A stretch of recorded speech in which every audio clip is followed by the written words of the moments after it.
I love what you two are doing with this house, but what are you gonna do with 5 bedrooms? You guys are obviously never having kids. What was that look? I did not do a look.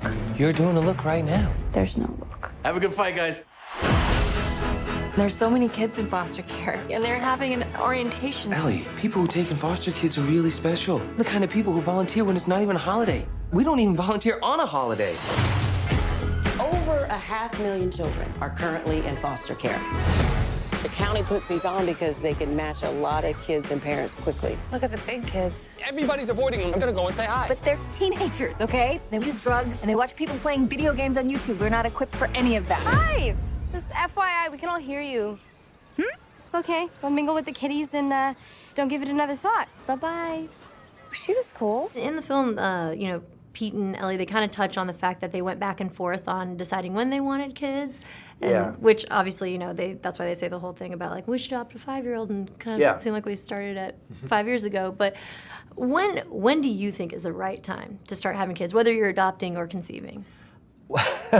I always thought that I had this magic number in my head when I was younger that I wasn't going to start a family until I was 35 was my number.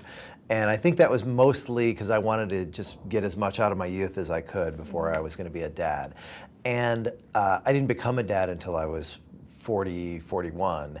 And I think what was good about that is I was a little bit more mellow and maybe a little smarter than I was, but I think I didn't have as much energy. So I think it's different for everybody. I've known some people that have started really young, the way that they used to do it, you know, and have done really well.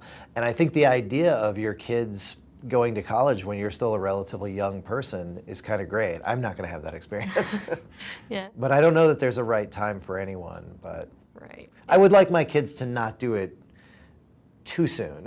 Yeah. Just live your life a little bit, have some fun while you're young, you know, before you jump into that. Lizzie comes with 2 younger siblings. 3 kids? Too much. Oh, my God. they're adorable. Why would you show us that? That's wrong. Here we are. Make yourself at home because you're at home. Do you like the Clippers? Oh, I'm more of a Lakers fan. Oh, no! You hit me because I like the Clippers. I think the Clippers are awesome. They were smart for trading Blake Griffin, their best player. I did think it was really cute when Pete and Ellie were like overthinking whether or not they should give the kids a goodnight kiss. Yeah. Was there anything that you and your wife, something small that you guys just overthought while you were going through the adoption process, and you look back now? Oh my gosh. Well, that, you know, but no, there were so many things that I think what's funny is that when you don't have kids, you think you're going to be really amazing parents.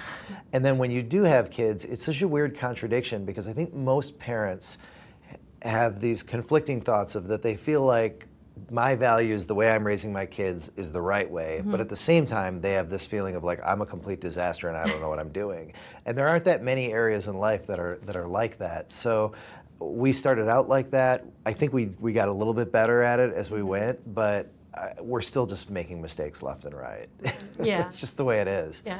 Yeah. They've got their own method. I mean, there's no right or wrong way. Yeah. We try to have fun with the mistakes. That's kind of our philosophy is as much as we can, try to have fun with all the things that we're screwing up and, you know, let the kids' future therapists deal with that. Yeah.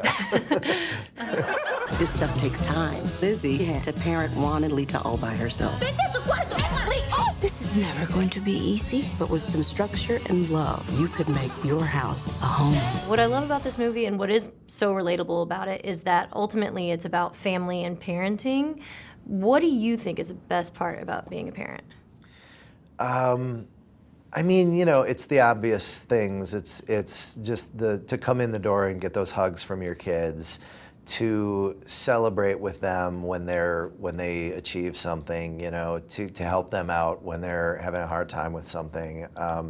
You just get such great feels from all of it, and that's, you know, and that brings me to another point that people constantly talk about, like, oh, it's such a good thing that people do for these kids, kind of thing, that it's all like in one direction. It's not that way at all. I get so much back from my kids, that it was a great deal for me, you know. And so, and then the other one that I do love is that as a dad, they're almost contractually obligated to laugh at your jokes, and the worse joke, or the worse the jokes are, the better. They love like the worst jokes ever. So that's fun for me. There's no pressure like out in the world when I'm trying to write jokes. Yeah. Well, dad jokes. Dad jokes are the best. Dad jokes are the best.